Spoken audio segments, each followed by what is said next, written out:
나도 모르겠어요. 왜 나만 살아남았는지 50년 동안 모르겠다고요. 우리를 배신한 사람이 있었다는 거예요. 나는 그날 밤 친구들이 어떻게 죽었는지 봤습니다. 정보가 정확했군. 한국군 특수부대가 여기 있다더니.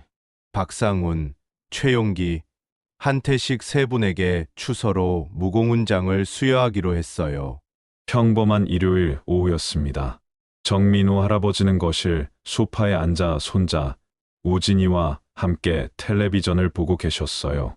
75세 나이에도 허리를 꼿꼿이 세우고 앉는 모습에서 군인 출신의 기품이 느껴졌습니다.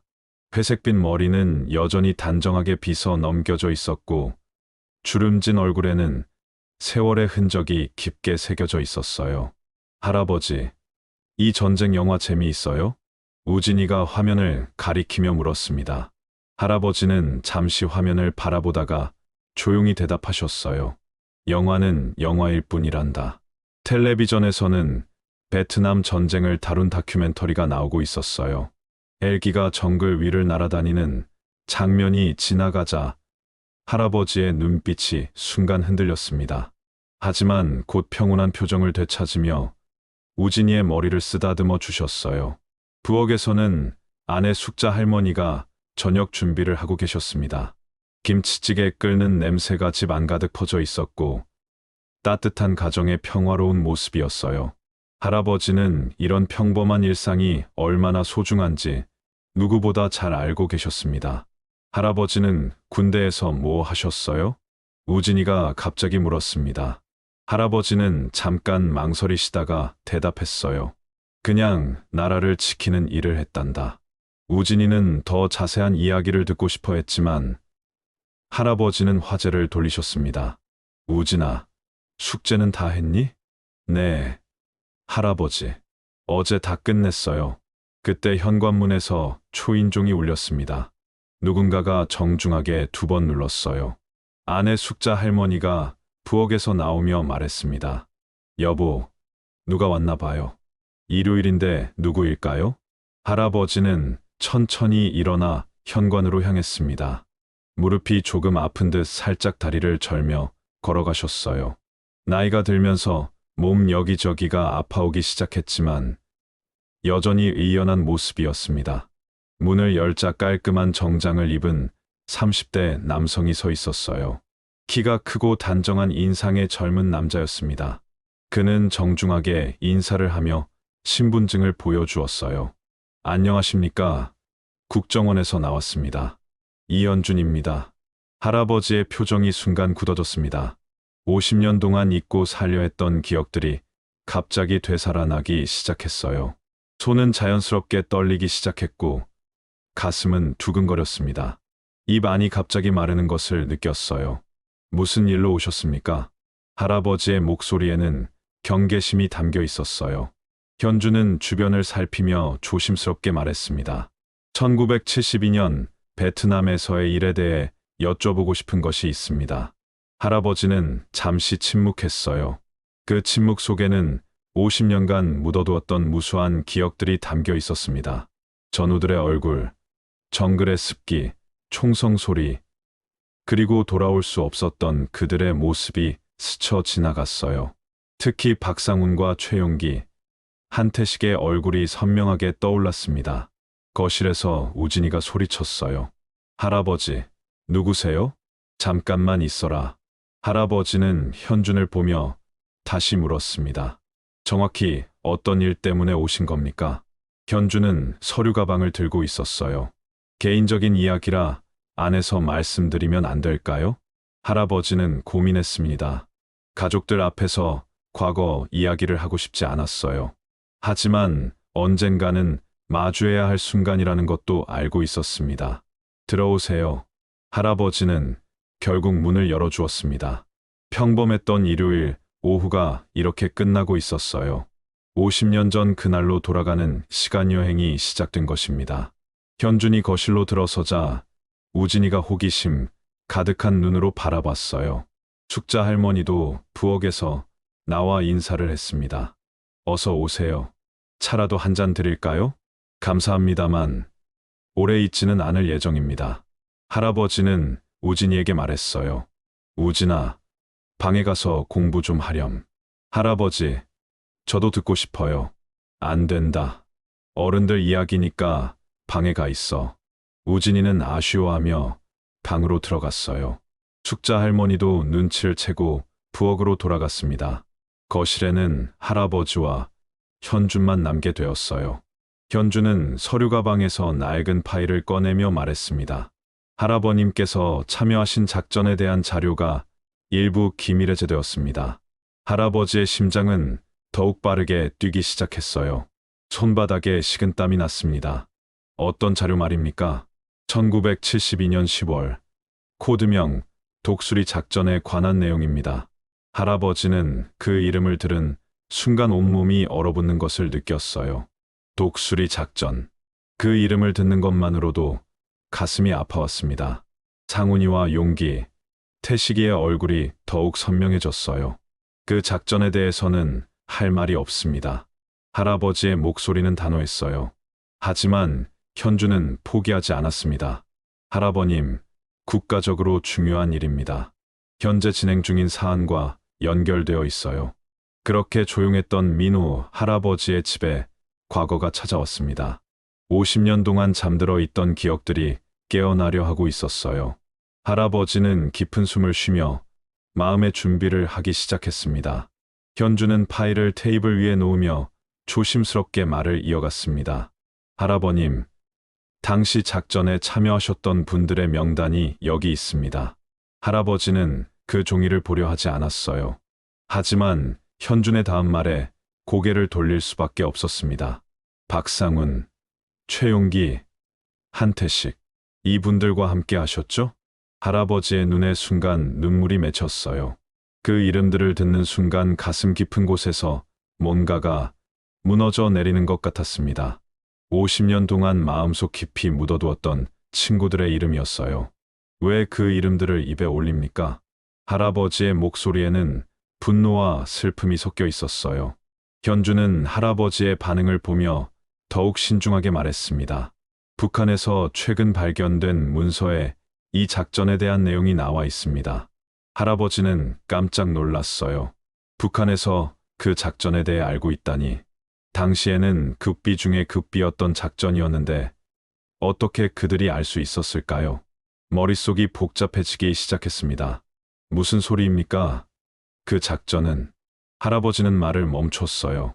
지금까지 그 작전에 대해서는 단 한 번도 입에 올린 적이 없었습니다.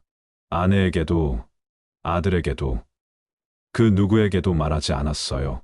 현주는 다른 서류를 꺼내며 보여주었습니다. 이것은 당시 북한군이 작성한 것으로 추정되는 보고서입니다. 할아버지는 그 문서를 보는 순간 얼굴이 하얗게 변했어요.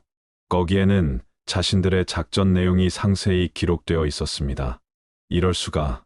어떻게 이런 것들이. 할아버지는 중얼거렸어요. 당시 자신들이 수행한 임무가 발각되었다는 것은 동료들의 죽음이 헛되지 않았다는 뜻일까요? 아니면 모든 것이 처음부터 잘못된 것이었을까요? 부엌에서 숙자 할머니가 물소리를 내며 설거지를 하고 있었어요. 평범한 일상의 소리가 이렇게 멀게 느껴진 적은 없었습니다. 할아버지는 현실로 돌아오려 애썼어요. 그래서 저에게 무엇을 원하는 겁니까? 당시 상황에 대한 정확한 증언이 필요합니다. 현준의 목소리는 진지했어요. 현재 한반도 정세와 관련해서 매우 중요한 정보가 될 수 있습니다. 할아버지는 창밖을 바라봤어요. 아파트 단지 안에서 아이들이 뛰어노는 모습이 보였습니다. 평화로운 풍경이었어요. 이런 평화를 위해 동료들이 목숨을 잃었던 것일까요? 상훈이와 용기, 태식이는 어떻게 되었는지 아십니까? 할아버지가 조심스럽게 물었어요. 현주는 고개를 가로저었습니다. 그것도 저희가 알고 싶은 부분입니다. 할아버지는 그때를 떠올렸어요. 1972년 10월 15일 새벽, 베트남 정글 깊숙한 곳에서 벌어진 일들. 4명이 함께 들어갔지만 혼자만 돌아온 그날. 할아버지, 누구랑 얘기하세요? 우진이가 방문을 살짝 열고 물었어요. 할아버지는 깜짝 놀라며 대답했습니다. 아무것도 아니야. 방에 들어가 있어라. 현주는 할아버지의 고민을 이해한다는 듯 말했어요. 가족분들께 말씀드리지 않으셨군요. 말할 수 없었습니다. 지금도 마찬가지고요. 할아버지의 목소리에는 깊은 고뇌가 담겨 있었어요. 하지만 이제는 말씀하셔야 할 때가 온 것 같습니다. 현준이 시계를 보며 말했어요. 북한에서 이 정보를 어떻게 활용할지 모르는 상황입니다. 할아버지는 머리를 감싸 안았어요. 50년 동안 혼자 짊어져 온 무게가 갑자기 더 무거워지는 것 같았습니다. 동료들에 대한 죄책감, 가족에 대한 걱정, 그리고 국가에 대한 의무감이 복잡하게 얽혀 있었어요. 시간을 주십시오. 할아버지가 간신히 말했어요. 하루만 생각할 시간을 주세요. 현주는 고개를 끄덕였습니다. 내일 다시 찾아뵙겠습니다. 현준이 일어서며 명함을 건네주었어요. 언제든 연락하실 수 있습니다. 할아버지는 그 명함을 받아들였지만 보지는 않았어요. 현준이 나간 후 집안은 다시 조용해졌습니다. 하지만 할아버지의 마음은 태풍이 몰아치고 있었어요. 50년 전 그날의 기억들이 파도처럼 밀려왔습니다. 숙자 할머니가 거실로 나왔어요. 여보, 무슨 일이에요? 표정이 안 좋아 보여요. 아무것도 아니야. 그냥 옛날 부대 후배가 인사하러 온 거야. 할아버지는 거짓말을 했어요. 하지만 숙자 할머니는 50년을 함께 산 아내였어요. 남편의 표정에서 뭔가 심상치 않다는 것을 느꼈습니다. 정말 괜찮아요? 응, 괜찮아. 그날 밤 할아버지는 잠들 수 없었어요. 천장을 바라보며 1972년 그날을 떠올렸습니다. 상훈이와 용기, 태식이의 얼굴이 어둠 속에서 떠올랐어요. 미안하다, 친구들아. 할아버지는 속으로 중얼거렸습니다. 다음 날 아침 할아버지는 평소보다 일찍 잠에서 깼어요. 밤새 뒤척이며 제대로 잠들지 못했기 때문이었습니다. 창밖으로 새벽 햇살이 들어오고 있었지만 마음은 여전히 어둠 속에 있는 것 같았어요. 숙자 할머니가 부엌에서 아침 준비를 하고 있었습니다. 여보, 밤새 뒤척이더니 잠을 못 주무셨어요? 괜찮아. 나이가 들어서 그런가 봐. 할아버지는 대답했지만 목소리에 힘이 없었어요. 우진이가 학교에 가기 위해 준비를 하고 있었습니다. 할아버지, 오늘도 아픈 것 같아요. 병원에 가보세요. 아니야, 괜찮단다. 할아버지는 우진이의 머리를 쓰다듬어 주었어요. 아침을 먹는 동안에도 할아버지는 계속 생각에 잠겨 있었습니다. 1972년 10월 15일의 기억이 마치 어제 일처럼 생생하게 되살아났어요. 베트남 정글의 습한 공기, 동료들의 웃음소리, 그리고 마지막 순간의 절망적인 상황까지. 여보, 정말 무슨 일 있는 거 아니에요? 숙자 할머니가 걱정스러운 표정으로 물었어요. 어제 온 그 사람 때문에 이상해졌어요. 할아버지는 잠시 망설였습니다. 50년 동안 숨겨온 비밀을 이제 털어놓아야 할 때가 온 것 같았어요. 하지만 가족들을 걱정시키고 싶지 않았습니다. 옛날 군대 이야기야. 별거 아니야. 그래도 뭔가 심상치 않아 보여요. 우진이가 학교에 간 후 집안은 조용해졌어요. 할아버지는 거실에 앉아 어제 현준이 놓고 간 명함을 바라봤습니다. 국정원 이현준. 그 작은 명함 한 장이 50년의 침묵을 깨뜨리려 하고 있었어요.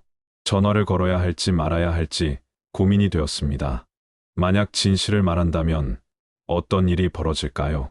동료들의 가족들도 알게 될까요? 그들이 어떻게 죽었는지 말해야 할까요? 할아버지는 서랍에서 낡은 사진첩을 꺼냈어요. 맨 뒤쪽에 숨겨둔 사진이 있었습니다. 1972년 베트남 파병전에 찍은 사진이었어요. 4명이 나란히 서서 웃고 있는 모습이었습니다. 정민호, 박상훈, 최용기, 한태식. 모두 25살의 젊은 군인들이었어요. 앞으로 어떤 일이 벌어질지 모른 채 환하게 웃고 있었습니다. 상훈아, 용기야, 태식아. 할아버지는 사진을 보며 중얼거렸어요. 너희들이라면 어떻게 했을까? 그때 상훈이의 목소리가 들리는 것 같았어요. 민호야, 진실은 언젠가 밝혀져야 하는 거야. 용기의 목소리도 들렸습니다. 우리가 왜 죽었는지 세상이 알아야 하지 않겠어? 할아버지는 눈을 감았어요. 1972년 10월 15일 새벽 3시, 베트남 정글 깊숙한 곳에서 벌어진 일들이 다시 떠올랐습니다. 그들은 중요한 임무를 받았어요. 북베트남군의 새로운 보급로를 찾아내는 것이었습니다. 72시간 동안 정글에서 정찰 임무를 수행해야 했어요. 이번 임무는 절대 비밀이다. 당시 대대장이 말했어요. 성공하면 전쟁의 판도를 바꿀 수 있다. 4명은 각자의 역할을 맡았어요. 상훈이는 통신병, 용기는 의무병, 태식이는 저격수, 그리고 자신은 소대장이었습니다. 완벽한 팀이었어요. 첫날과 둘째 날은 순조로웠어요. 적의 동선을 파악하고 보급로의 위치를 확인했습니다. 목표한 정보를 거의 다 수집한 상태였어요. 하지만 마지막 날 밤에 문제가 생겼어요. 적군의 대규모 부대와 마주치게 된 것입니다. 총성이 울리기 시작했고 4명은 뿔뿔이 흩어졌어요. 할아버지는 손을 떨며 사진을 만졌어요. 그날 이후로 3친구를 다시 보지 못했습니다. 혼자서만 겨우 살아서 돌아올 수 있었어요. 왜 나만 살아남았을까? 50년 동안 자신에게 물어본 질문이었어요. 답은 여전히 찾지 못했습니다. 전화벨이 울렸어요. 할아버지는 깜짝 놀라며 전화기를 받습니다. 현준의 번호였어요. 여보세요. 할아버님. 이현준입니다. 어떻게 생각해 보셨습니까? 할아버지는 잠시 침묵했어요. 만나서 이야기하겠습니다. 어디서 만날까요? 용산 전쟁기념관에서 만납시다. 오후 2시에요. 할아버지는 전화를 끊고 깊은 숨을 쉬었어요. 드디어 50년간 지켜온 침묵을 깨뜨릴 때가 온 것입니다. 동료들의 명예를 위해서라도 진실을 말해야겠어요. 설령 그것이 자신에게 불리한 일이라 할지라도 말이에요. 숙자 할머니가 다가와서 물었어요. 어디 가세요? 잠깐 볼 일이 있어서 나가야겠어. 조심히 다녀오세요. 할아버지는 정장을 입고 외출 준비를 했어요. 오랜만에 군인다운 모습으로 단정히 차려입었습니다. 동료들을 만나러 가는 마음이었어요. 현관문을 나서기 전에 할아버지는 사진을 한 번 더 봤어요. 친구들아, 이제 너희 이야기를 해줄 때가 온 것 같다. 그렇게 중요한 하루가 시작되었습니다. 용산 전쟁기념관 앞에서 할아버지는 현준을 기다리고 있었어요. 가을 바람이 차갑게 불어왔지만 마음은 더욱 차갑게 느껴졌습니다. 기념관을 바라보며 할아버지는 생각했어요. 여기에는 수많은 영웅들의 이야기가 전시되어 있지만 자신의 친구들 이야기는 없다는 것을. 할아버님, 오래 기다리셨습니까? 현준이 나타났어요. 아니야, 방금 왔네. 둘은 기념관 안에 조용한 카페로 들어갔습니다. 자리에 앉자마자 현준이 녹음기를 꺼냈어요. 혹시 녹음을 해도 될까요? 할아버지는 잠시 망설였지만 고개를 끄덕였습니다. 그래, 정확히 기록해두는 것이 좋겠지. 1972년 10월 15일. 독수리 작전에 대해 말씀해 주십시오. 현준의 목소리는 진지했어요. 할아버지는 깊은 숨을 쉬고 말을 시작했습니다. 그날은 마지막 날이었어요. 할아버지의 목소리가 떨렸어요. 72시간 정찰 임무의 마지막 밤이었습니다. 구체적으로 어떤 일이 벌어졌습니까? 우리는 북베트남군의 새로운 보급로를 찾는 임무를 받았어요. 할아버지는 그날을 떠올리며 말을 이어갔습니다. 상훈이가 무전기로 본부에 마지막 보고를 하고 있었어요. 할아버지의 눈에 눈물이 맺히기 시작했어요. 임무 완수. 내일 새벽 철수 예정이라고 말하고 있었죠. 하지만 그 순간 총성이 울렸다고 했어요. 적군의 대규모 부대가 그들을 포위한 것이었습니다. 어떻게 자신들의 위치가 발각되었는지 알 수 없었어요. 우리는 즉시 분산해서 도주하기로 했습니다. 할아버지가 계속 말했어요. 각자 다른 경로로 탈출해서 지정된 장소에서 만나기로 했죠. 현준이 조심스럽게 물었어요. 그런데 왜 할아버님만 살아서 돌아오신 겁니까? 이 질문을 받는 순간 할아버지는 무너져 내렸어요. 나도 모르겠어요. 할아버지가 소리쳤어요. 카페 안에 다른 손님들이 쳐다봤지만 신경 쓰지 않았습니다. 왜 나만 살아남았는지 50년 동안 모르겠다고요.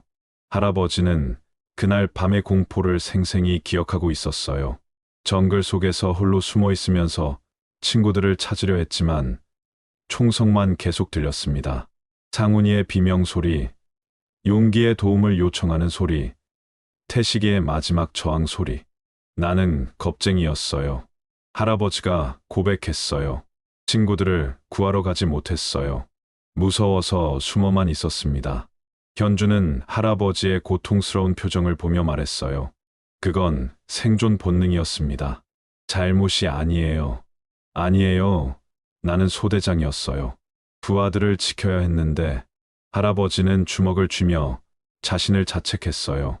50년 동안 매일 밤 꿈에서 친구들을 만났습니다. 그들은 항상 물었어요. 민호야, 왜 우리를 버리고 혼자 살아왔니? 더 충격적인 사실이 있어요. 할아버지가 떨리는 목소리로 말했어요. 나는 그날 밤 친구들이 어떻게 죽었는지 봤습니다. 현준의 표정이 굳어졌어요. 직접 보셨다는 말씀입니까? 숨어있던 곳에서 멀지 않은 곳에서 벌어진 일이었어요. 할아버지는 그 끔찍한 장면을 떠올렸어요. 상훈이가 고문당하는 모습, 용기가 총에 맞아 쓰러지는 모습, 태식이가 마지막까지 저항하다가 죽는 모습, 모든 것을 지켜보면서도 아무것도 할 수 없었던 자신의 무력함. 그런데 가장 충격적인 것은 할아버지가 말을 멈췄어요. 뭔가요? 우리를 배신한 사람이 있었다는 거예요. 현준이 깜짝 놀랐어요. 배신자가 있었다고요? 우리 위치를 적군에게 알려준 사람이 분명히 있어요. 그렇지 않고서야 어떻게 그렇게 정확히 우리를 찾을 수 있겠어요? 할아버지는 그날 밤들은 대화를 기억하고 있었어요. 북베트남군 장교가 부하에게 말하는 것을 들었습니다. 정보가 정확했군. 한국군 특수부대가 여기 있다더니 혹시 그 배신자가 누구인지 아십니까? 현준이 긴장한 목소리로 물었어요. 모르겠어요. 하지만 우리 부대 내부의 누군가였을 거예요. 이 말을 하는 순간 할아버지는 더욱 절망감을 느꼈어요. 친구들이 배신으로 인해 죽었다는 사실, 그리고 그 배신자는 지금까지도 살아있을지도 모른다는 것. 할아버님, 이 정보는 매우 중요합니다. 현준이 말했어요. 현재 진행 중인 수사와 연결될 가능성이 있어요. 무슨 수사요? 그것은 아직 말씀드릴 수 없습니다. 하지만 당시 우리 군 내부에 북한 간첩이 있었다는 정황이 포착되었어요. 할아버지는 온몸에 소름이 돋았어요. 그렇다면 친구들의 죽음은 단순한 전투 중 사망이 아니라 배신에 의한 희생이었던 것입니다. 50년 동안 품어왔던 죄책감이 분노로 바뀌기 시작했어요. 그 배신자를 찾을 수 있나요? 할아버지가 물었어요. 최선을 다해보겠습니다. 할아버지는 카페에서 나오며 하늘을 올려다봤어요. 상훈아, 용기야, 태식아, 이제 너희들의 원수를 찾을 수 있을 것 같다. 50년 만에 복수의 기회가 온 것 같았어요. 하지만 동시에 두려웠습니다. 진실이 밝혀지면 어떤 일이 벌어질까요? 가족들은 어떻게 반응할까요? 그날 밤 할아버지는 집에 돌아와서 가족들에게 모든 것을 고백했습니다. 50년간 숨겨왔던 비밀을 모두 털어놓았어요. 집에 돌아온 할아버지는 거실에 가족들을 모았어요. 숙자 할머니, 아들 재원, 며느리 미영, 그리고 손자 우진이까지. 모든 가족이 심각한 할아버지의 표정을 보며 긴장하고 있었습니다. 너희들에게 숨겨왔던 이야기가 있어. 할아버지의 목소리는 무겁고 진지했어요. 50년 동안 혼자 간직해왔던 비밀이다. 재원이 걱정스럽게 물었어요. 아버지, 무슨 일이세요? 어제부터 이상하세요. 들어보면 알 거야. 할아버지는 천천히 이야기를 시작했습니다. 1972년 베트남 전쟁 당시의 일, 독수리 작전, 그리고 죽은 동료들에 대한 이야기를. 가족들은 점점 충격받은 표정으로 할아버지의 말을 들었어요. 할아버지가 전쟁에 나갔다는 건 알았지만 우진이가 놀란 목소리로 말했어요. 이런 일이 있었다니. 숙자 할머니는 눈물을 흘리며 말했어요. 여보, 왜 지금까지 혼자 그런 고통을 견뎌오셨어요? 말할 수 없었어. 가족들을 걱정시키고 싶지 않았거든. 미영이 조심스럽게 물었어요. 아버님, 그래서 어떻게 하실 건가요? 이제 진실을 밝혀야 할 때가 됐어. 친구들의 명예를 되찾아줘야 해. 재원이 걱정스럽게 말했어요. 아버지, 괜찮으실까요? 너무 오래된 일이고 괜찮지 않아도 해야 할 일이야. 그날 밤 할아버지는 현준에게 전화를 걸었어요. 더 자세한 조사를 해주세요. 배신자를 찾고 싶어요. 알겠습니다. 최선을 다하겠습니다. 며칠 후 현준이 새로운 정보를 가지고 찾아왔어요. 할아버님, 중요한 단서를 찾았습니다. 그의 표정은 흥분되어 있었어요. 당시 부대에서 정보를 처리했던 김대위라는 사람이 있었습니다. 현준이 서류를 보여주며 말했어요. 이 사람이 작전 정보에 접근할 수 있었던 몇 안 되는 인물 중 하나예요. 할아버지는 그 이름을 들은 순간 깜짝 놀랐어요. 김대위, 김상철 대위 말인가요? 맞습니다. 아시는 분인가요? 할아버지의 얼굴이 하얗게 변했어요. 김상철은 당시 작전 계획을 세우는데 참여했던 인물이었습니다. 그리고 할아버지가 존경했던 선배 장교였어요. 그분이 설마. 할아버지는 믿을 수 없다는 표정이었어요. 상철 형이 배신자일 리가 없어요. 하지만 현준이 보여준 증거들은 확실했어요. 김상철이 작전 후 갑자기 부대를 떠난 것, 그리고 그 이후의 행적이 불분명한 것, 무엇보다 북한에서 발견된 문서에 그의 이름이 암으로 기록되어 있었어요. 믿기 어려우시겠지만 증거들이 그를 가리키고 있습니다. 현준이 말했어요. 현재 그는 어디에 있는지 아시나요? 할아버지는 머리를 감싸 안았어요. 존경했던 선배가 친구들을 죽음으로 내몬 배신자라니 세상이 무너지는 것 같았습니다. 상철 형은 10년 전에 돌아가셨어요. 할아버지가 힘없이 말했어요. 간암으로 세상을 떠났습니다. 현준도 아쉬워했어요.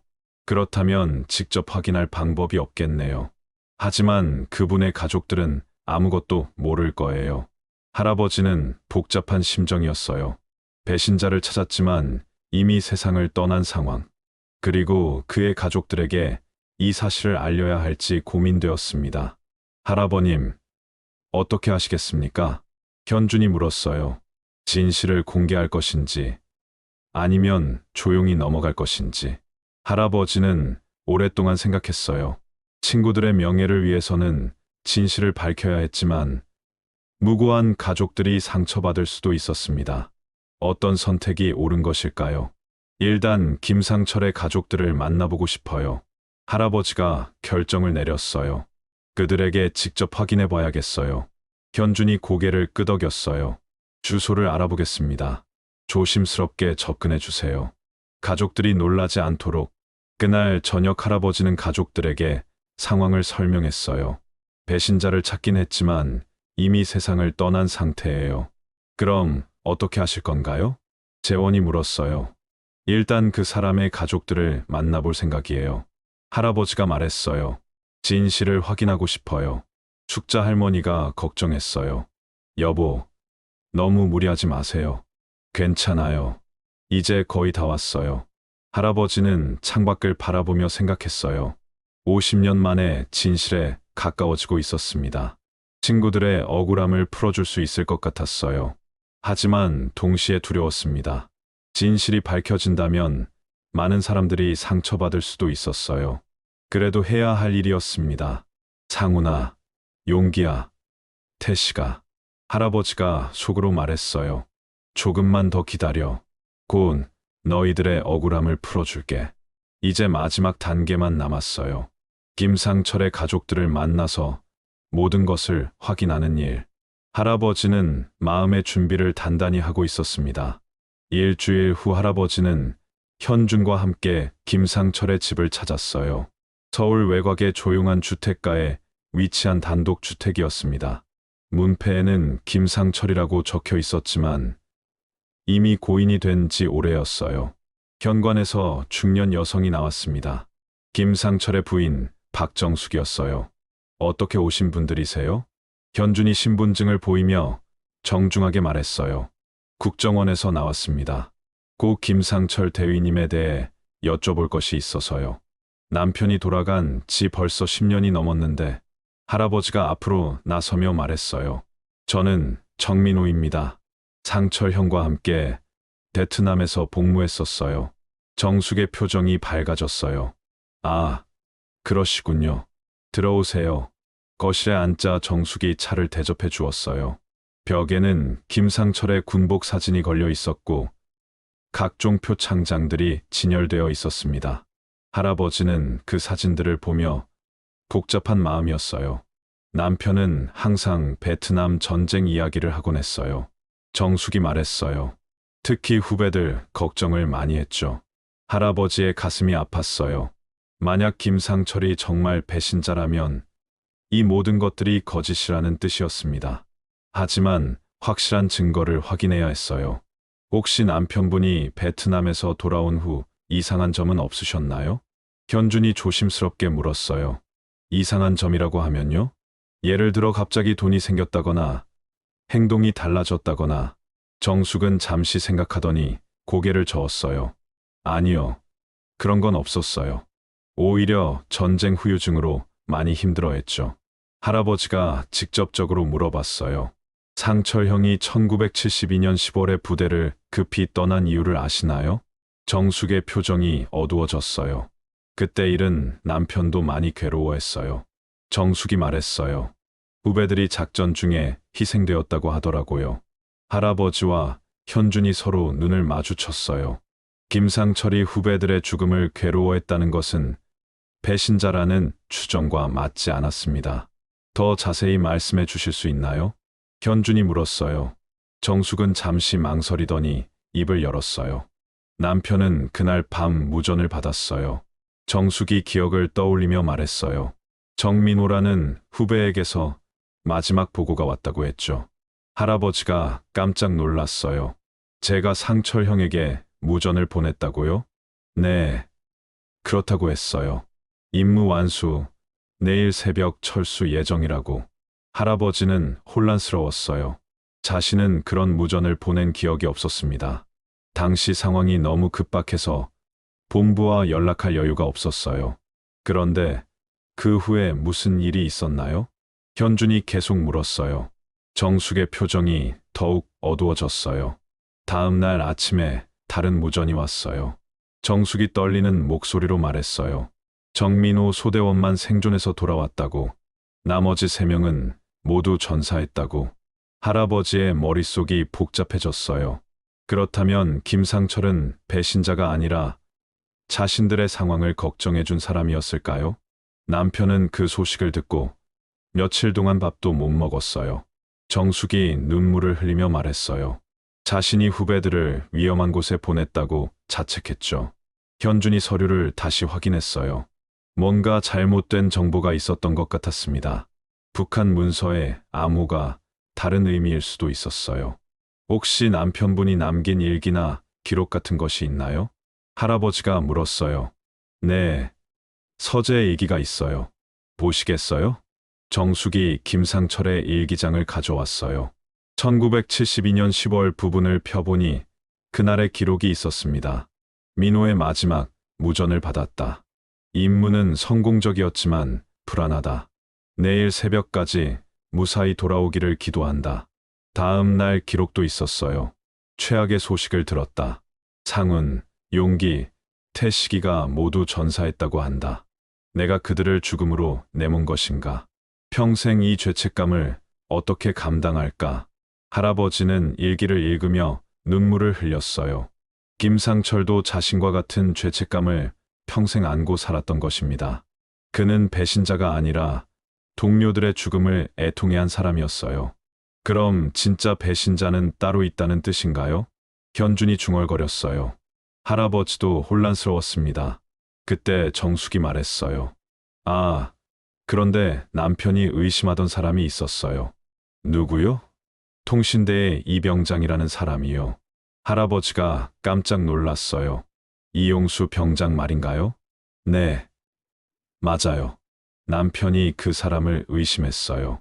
이용수는 당시 통신을 담당했던 병장이었어요. 모든 무전 내용을 들을 수 있는 위치에 있었습니다. 하지만 할아버지는 그를 의심해 본 적이 없었어요. 현준이 급히 전화를 걸었어요. 이용수에 대해 조사해 주세요. 몇 분 후 충격적인 사실이 밝혀졌습니다. 이용수는 전쟁 후 월북했다는 기록이 있었어요. 그리고 북한에서 발견된 문서의 암호명이 그의 이름을 가리키고 있었던 것입니다. 드디어 진짜 배신자를 찾았어요. 하지만 그 역시 이미 세상을 떠난 상태였습니다. 할아버지는 복잡한 심정으로 정숙에게 사과했어요. 상철 형을 의심해서 죄송합니다. 괜찮아요. 진실이 밝혀져서 다행이에요. 집으로 돌아온 할아버지는 깊은 생각에 잠겼어요. 진짜 배신자 이용수를 찾았지만 그 역시 이미 세상을 떠난 상태였습니다. 복수할 대상도 책임을 물을 사람도 없는 상황이었어요. 하지만 가장 중요한 것은 친구들의 명예를 회복하는 일이었습니다. 현준이 며칠 후 중요한 소식을 가지고 찾아왔어요. 할아버님, 정부에서 공식적으로 독수리 작전을 재조사하기로 결정했습니다. 정말인가요? 네. 그리고 박상훈, 최용기, 한태식 등 세 분에게 추서로 무공훈장을 수여하기로 했어요. 할아버지의 눈에서 눈물이 흘러내렸습니다. 50년 만에 친구들이 영웅으로 인정받는 순간이었어요. 언제 추서식이 있나요? 다음 주 화요일 국방부에서 열릴 예정입니다. 가족들도 참석할 수 있나요? 현준이 고개를 끄덕였어요. 물론입니다. 유족들에게도 연락을 드렸고요. 할아버지는 가슴이 벅차올랐습니다. 드디어 친구들을 세상에 제대로 알릴 수 있게 되었어요. 그날 저녁 할아버지는 가족들을 불러 모았습니다. 다음 주에 중요한 행사가 있으니 다들 참석했으면 좋겠구나. 무슨 행사세요? 재원이 물었어요. 친구들의 추서식이야. 할아버지가 감격스러운 목소리로 말했어요. 상훈이와 용기, 태식이가 드디어 영웅으로 인정받게 되었어. 우진이가 눈을 반짝이며 말했어요. 할아버지, 정말 대단해요. 저도 함께 가도 될까요? 미영이 조심스럽게 물었어요. 물론이지. 모두 함께 참석하자. 할아버지가 대답했어요. 친구들에게 우리 가족을 소개해주고 싶구나. 추서식 당일, 할아버지는 정장을 말끔히 차려입고 나왔어요. 가슴에는 자신이 받았던 무공훈장을 달았습니다. 오늘만큼은 군인다운 모습으로 친구들을 만나고 싶었어요. 국방부 대강당에는 많은 사람들이 모여 있었어요. 정부 관계자들, 언론인들, 그리고 무엇보다 친구들의 가족들이 와 있었습니다. 할아버지는 그들을 보며 가슴이 뜨거워졌어요. 박상훈의 아들 박진우가 다가와서 인사했어요. 아버지 이야기를 많이 들었습니다. 상훈이를 닮았구나. 할아버지가 감격스러워했어요. 최용기의 부인 김순자도 와 있었어요. 용기가 항상 민호 형 이야기를 했었어요. 고생 많이 하셨어요. 할아버지가 깊숙이 인사했습니다. 한태식의 딸 한미경도 참석했어요. 아버지를 기억해 주셔서 감사합니다. 너의 아버지는 정말 용감한 사람이었단다. 추서식이 시작되었어요. 국방부 장관이 단상에 올라 말했습니다. 오늘 우리는 50년 전 조국을 위해 희생한 영웅들을 기립니다. 박상훈 중사, 최용기 중사, 한태식 중사. 장관이 이름을 부르자 할아버지의 눈에서 눈물이 흘렀어요. 이분들의 숭고한 희생을 우리는 영원히 기억할 것입니다. 유족들이 나가서 훈장을 받았어요. 할아버지도 함께 단상에 올라갔습니다. 정민호 대위께서는 동료들의 명예를 되찾기 위해 용기 있게 나서주셨습니다. 할아버지가 마이크 앞에 섰어요. 떨리는 목소리로 말을 시작했습니다. 50년 동안 이 순간을 기다려왔습니다. 상훈아, 용기야, 태식아, 할아버지가 하늘을 올려다보며 말했어요. 너희들이 드디어 영웅이 되었다. 이들은 조국을 위해 목숨을 바친 진정한 군인이었습니다. 할아버지의 목소리에 힘이 들어갔어요. 배신자의 음모로 희생되었지만 그들의 정신은 영원할 것입니다. 대강당 안의 모든 사람들이 기립박수를 쳤어요. 할아버지는 친구들의 가족들을 바라보며 말했습니다. 여러분의 아버지들, 남편들은 진짜 영웅이었어요. 추서식이 끝난 후 할아버지는 친구들의 가족들과 함께 시간을 보냈어요. 오랫동안 나누지 못했던 이야기들을 주고받았습니다. 창훈이가 얼마나 가족을 사랑했는지, 용기가 얼마나 동료들을 아꼈는지, 태식이가 얼마나 용감했는지. 이제야 마음이 놓인다. 할아버지가 중얼거렸어요. 친구들에게 떳떳하게 얼굴을 보일 수 있겠어. 그날 밤 할아버지는 오랜만에 편안한 잠을 잤어요. 꿈에서 3명의 친구들이 나타났습니다. 하지만 이번에는 원망하는 표정이 아니라 환한 미소를 지고 있었어요. 민호야, 고생했어. 창훈이가 말했어요. 이제 우리도 당당한 군인이 되었네. 고마워, 친구야. 용기와 태식이도 고개를 끄덕였어요. 50년 동안 기다린 보람이 있었어. 할아버지도 꿈속에서 웃으며 대답했어요. 이제야 너희들과 진짜 친구가 된 것 같다. 추서식이 끝나고 한 달이 지났어요. 할아버지는 예전보다 훨씬 밝은 표정으로 일상을 보내고 있었습니다. 50년간 짊어져 온 무거운 짐을 내려놓은 것 같았어요. 가족들도 할아버지의 변화를 느끼고 있었습니다. 할아버지, 요즘 많이 좋아 보이세요. 우진이가 할아버지 옆에 앉으며 말했어요. 그래, 마음이 한결 가벼워졌단다. 할아버지가 우진이의 머리를 쓰다듬어 주었습니다. 거실 벽에는 새로운 액자가 걸려 있었어요. 추서식에서 찍은 사진이었습니다. 할아버지와 3친구들의 가족들이 함께 찍은 기념사진이었어요. 그 옆에는 1972년에 찍었던 친구의 사진도 나란히 걸려 있었습니다. 현준이 마지막 보고를 하러 찾아왔어요. 할아버님, 모든 조사가 완료되었습니다. 수고하셨어요. 이용수의 배신, 경위도 모두 밝혀졌고 관련 자료들이 국가기록원에 보존될 예정입니다. 현준이 설명했어요.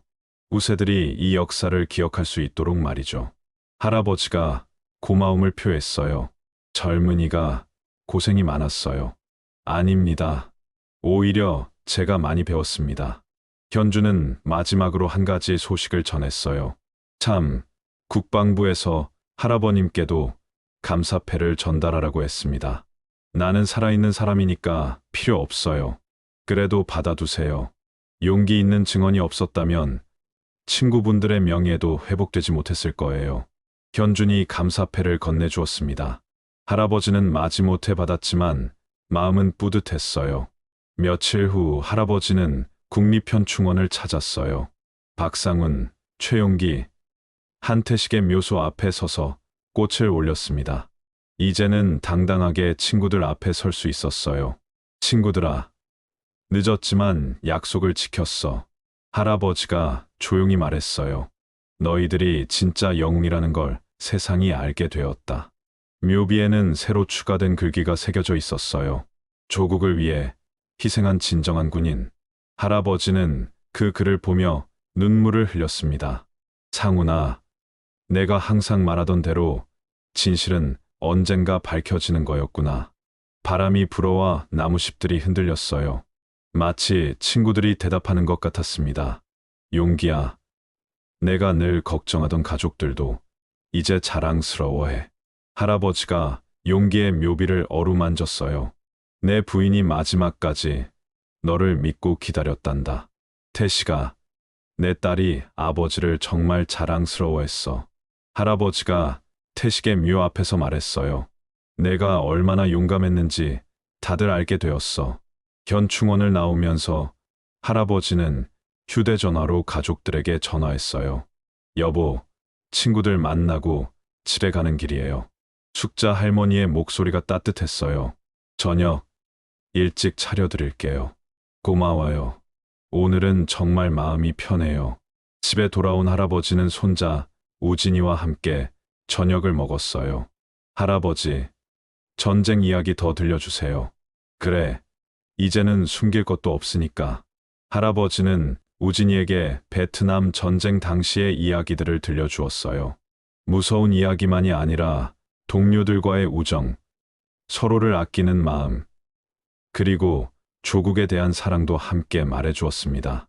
할아버지 친구분들도 정말 멋있어요. 우진이가 감탄했어요. 나도 나중에 할아버지처럼 용감한 사람이 되고 싶어요. 용감한 것도 좋지만 무엇보다 정직한 사람이 되어라. 할아버지가 우진이에게 말했어요.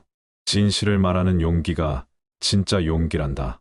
그날 밤 할아버지는 일기를 썼어요. 50년 만에 처음 쓰는 일기였습니다. 2024년 11월 15일.